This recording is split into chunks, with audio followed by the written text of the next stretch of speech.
أقول لكم بصدق وبرغم أية عوامل قد أكون بنيت عليها موقفي في الأزمة، فإنني على استعداد لتحمل المسؤولية كلها، ولقد اتخذت قرارا أريدكم جميعا أن تساعدوني عليه.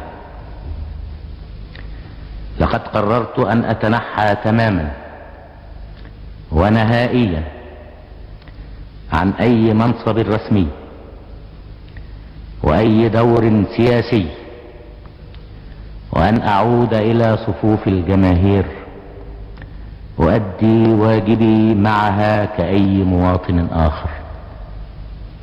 إن قوى الاستعمار تتصور أن جمال عبد الناصر هو عدوها، وأريد أن يكون واضحا أمامهم أنها الأمة العربية كلها وليس جمال عبد الناصر.